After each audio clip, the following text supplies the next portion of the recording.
Daqui a pouco eu vou dar um abraço neles, tá? Escuta aí, por favor.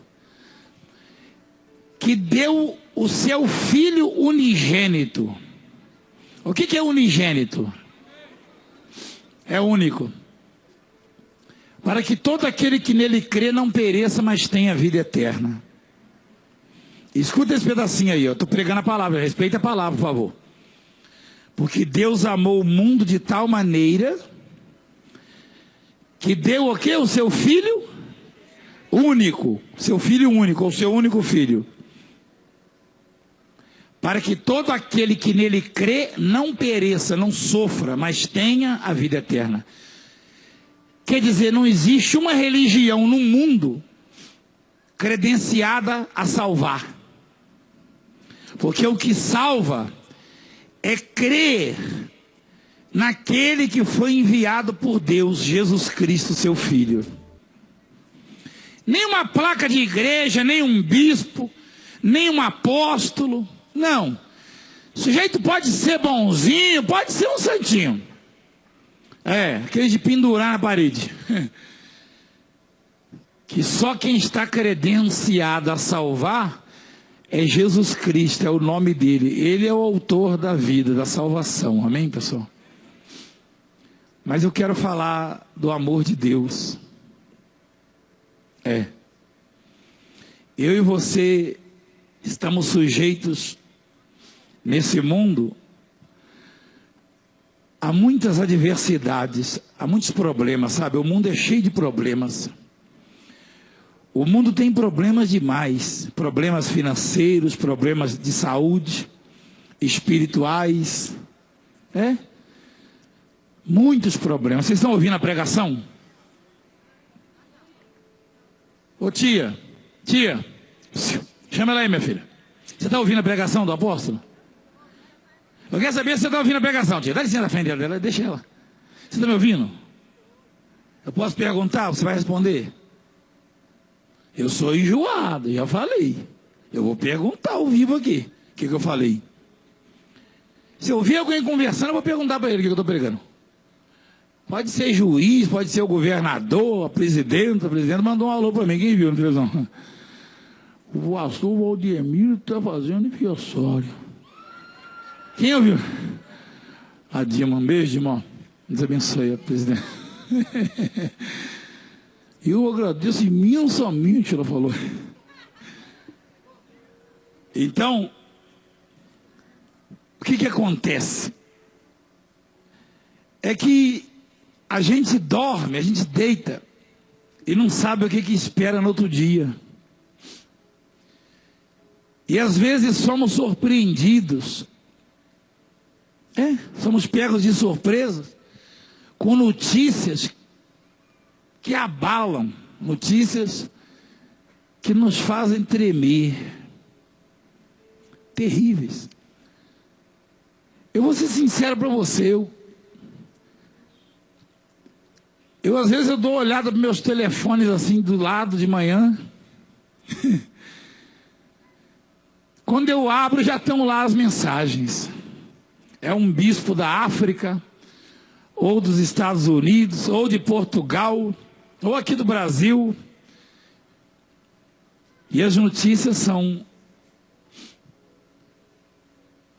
um bispo nosso aqui foi sequestrado, ou sofreu um atentado, ou o prefeito mandou fechar a igreja, ou o juiz mandou fechar. A igreja foi invadida, ou isso, aquilo, é tanta coisa. Que se eu não entendesse o significado disso aqui, do amor de Deus, eu não suportaria. E mesmo você que não tem uma responsabilidade do tamanho da minha, você está sujeito e eventualmente notícias ruins e bombardeios vão chegar também. Só que nós estamos cobertos, envolvidos, revestidos no amor de Deus. Deus não depende de nada, nem de ninguém. E o que Ele fez por nós nos dá a segurança, a certeza de que Ele cuida e vai cuidar sempre de nós.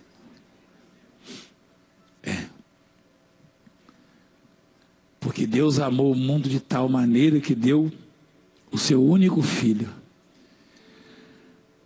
A maneira que Ele amou, a demonstração de amor foi tremenda. Ele abriu mão do bem-estar do filho. Deus abriu mão da alegria.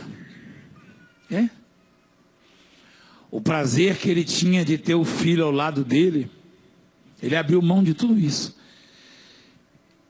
E Ele fez o filho pecado. A Bíblia diz que Jesus se fez o quê? Pecado. Ele não pecou, mas Ele se fez pecado, ou seja, Ele encarnou, Ele recebeu todos os nossos pecados, as nossas dores. E o Pai nem suportou olhar. E lá no livro de Romanos, no capítulo 8, no versículo, Romanos capítulo 8, no versículo 35, o apóstolo Paulo, um dos mais abençoados que a terra já viu, em referência a este amor que levou o Pai a doar o Filho por nós, ele diz assim: quem nos separará do amor de Cristo? Interrogação. Olha a lista de problemas, tribulação, angústia, perseguição, fome, nudez, perigo, espada, que quer dizer morte. Olha lá, eu e você estamos sujeitos a tudo isso aí, no mundo. Tribulação, angústia, perseguição, fome, nudez, perigo ou espada. E espada, no caso, porque nós vivemos num mundo que oferece essas coisas, essas situações. Mas a palavra diz, a palavra que saiu da boca do apóstolo Paulo, pelo Espírito Santo, que o amor de Deus que nos trouxe até aqui, o amor de Deus que nos alcançou, é infinitamente maior que todos esses problemas juntos. Nenhum problema, nenhuma adversidade pode superar o amor de Deus por nós. Aquilo que nós olhamos e não vemos saída, aquilo que nós avaliamos e é infinitamente maior que nós, não é nada perto daquilo que Deus fez e faz por nós. Então o apóstolo diz assim: quem nos separará do amor de Cristo? Será a tribulação, ou a angústia, ou a perseguição, ou a fome, ou a nudez, ou o perigo, ou a espada? Como está escrito: por amor de ti somos entregues à morte o dia todo. Fomos considerados como ovelhas para o matadouro. Falando do perigo que o mundo oferece aos cristãos. E sempre foi assim. Em todas essas coisas, porém, somos mais que vencedores por meio daquele que nos amou. Nós não somos vencedores, não. Nós somos mais que vencedores, é diferente. Quer dizer, o nosso maior adversário somos nós mesmos. Porque se andarmos com Ele, se obedecermos a Ele, se servirmos a Ele, se confiarmos nele, o mundo inteiro não será páreo para nós. O inferno inteiro pode vir contra você, o problema que for, o perigo que for. O doutor falou para a família, para a filha: sua mãe não tem mais 48 horas de vida. E ela agarrou no amor de Deus e a mamãe daqui, sã e salva. E ela lá, e fez exame e não deu mais nada. Olha a família feliz ali, né? Porque ele não consegue, achou? Então, se você se agarrar no amor de Deus, não é o Valdemiro. Por mais que o Valdemiro ame você, o Valdemiro é pequenininho, tadinho. É uma orelhinha. É. Valdemiro, ele... Agora eu ainda estou segurando bem, mas lá para as 18, o Valdemiro vai estar bambinho, amarelinho, que eu já sei da multidão que está chegando aí. É. Quando terminar de impor a mão, você dá um empurrãozinho no Valdemiro, ele cai, você tem que levantar ele. Agora, o Deus do Valdemiro, que é quem te amou ao ponto de sacrificar o próprio filho, pode levantar um exército inteiro contra você, que o Deus do Valdemiro, que é o seu Deus, vai proteger você. Esse protege. Esse garante a nossa integridade, a nossa vitória. Quer dizer, o apóstolo que teve tantas tribulações, tantos problemas, tanta dificuldade, afirmou que ninguém pode nos separar do amor de Deus, nem a morte. O amor de Deus é mais forte que a morte. Amém? Tem uma música que diz assim, ó, Jesus é o amor, e o amor é mais forte que a morte. Ele é Jesus é o amor. Ele é mais forte que qualquer doença, que qualquer ódio, que qualquer espírito de vingança. Você acha que alguém já tentou me matar alguma vez? Você acha que alguém já desejou me matar? Mas hoje em dia eu acho que não existe mais, não.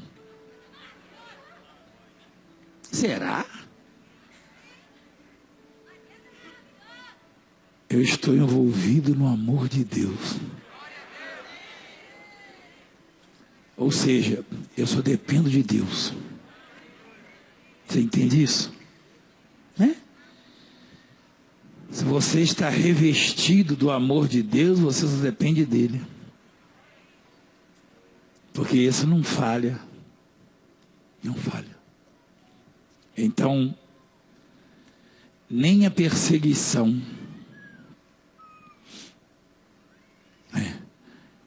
nem a tribulação, nem a angústia, nem a perseguição, nem a fome, nem a nudez, perigo nenhum, nem a espada, ou seja, a morte. E embaixo no 37 ele diz assim, em todas essas coisas, porém, quer dizer, contra a perseguição, em todas essas coisas, ele está se referindo a esses problemas aí, ó, perseguição, fome, nudez, perigo, espada. Nós somos mais que vencedores contra esses adversários aí, ó.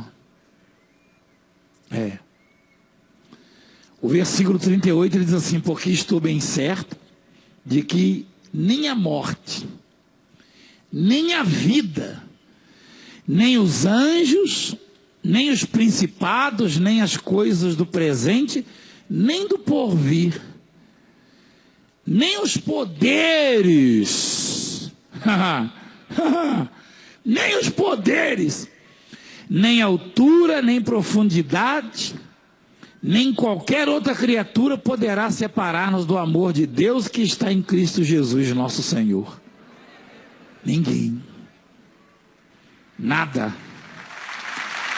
Nada nem ninguém.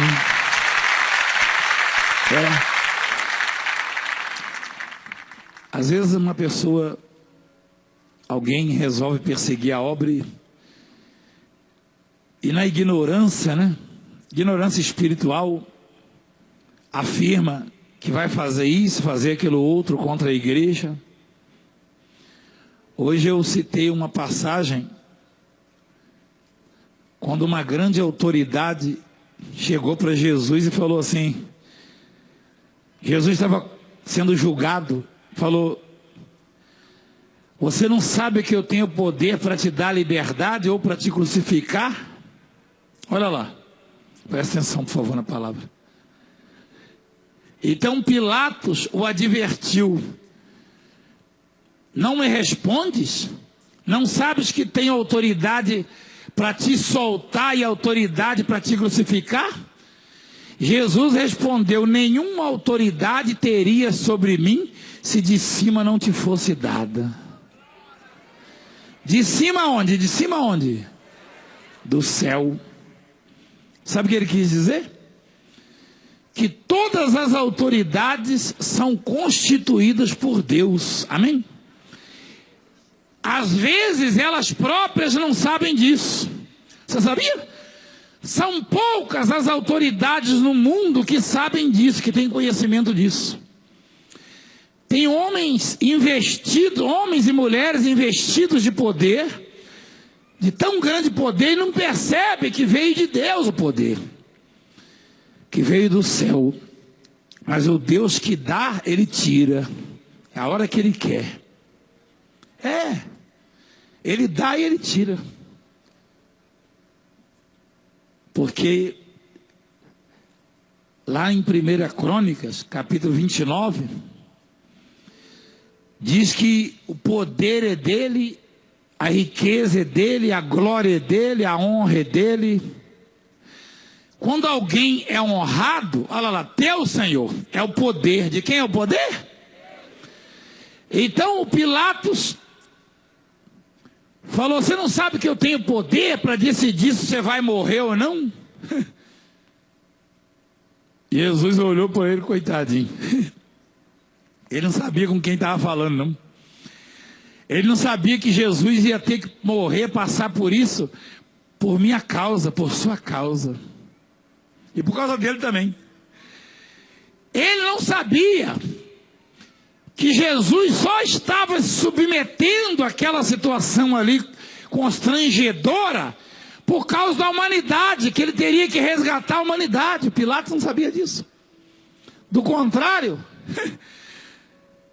agora, eles estavam tão cegos, porque correu entre as autoridades, que quando Jesus estava no monte lá, e os soldados foram lá prendê-lo,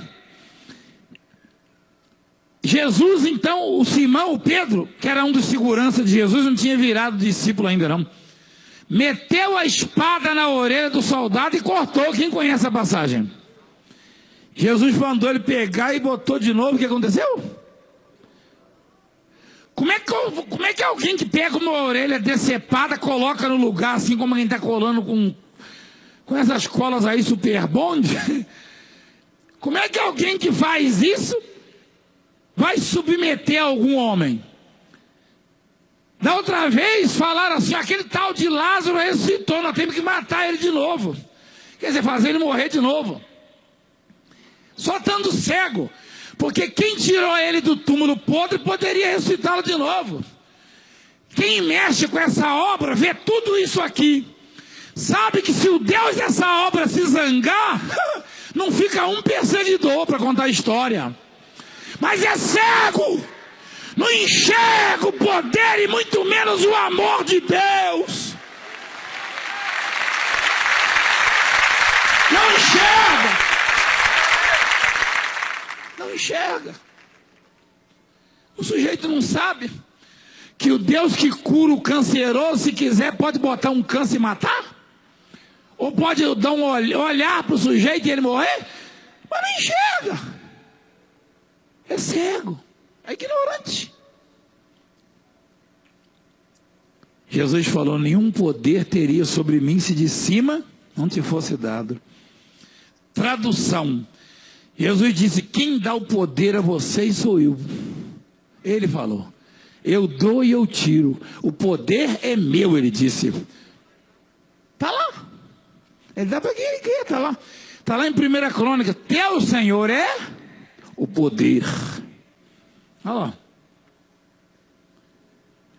A grandeza. O que é isso? Quem que faz alguém ser grande? A grandeza é de Deus, ó. A honra, quem faz alguém ser honrado? A vitória, quem é que dá a vitória? teu, Senhor, é o poder, a grandeza, a honra, a vitória, a majestade. Porque teu é tudo quanto há nos céus e na terra.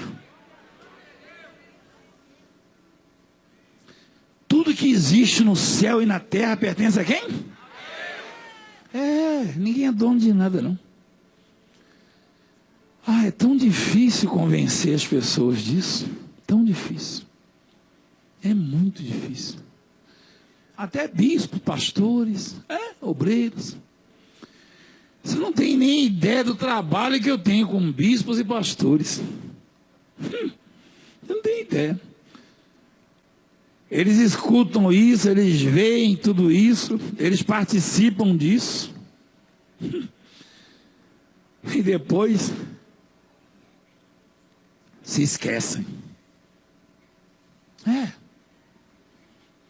Não é fácil. Tem muitos de vocês que estão vendo essas coisas todos os dias. Quando não vê aqui, vê na televisão. E é em todo lugar do mundo. Você liga a televisão, está transmitindo a reunião de Portugal, você está vendo milagre. Está transmitindo a da África, você está vendo milagre.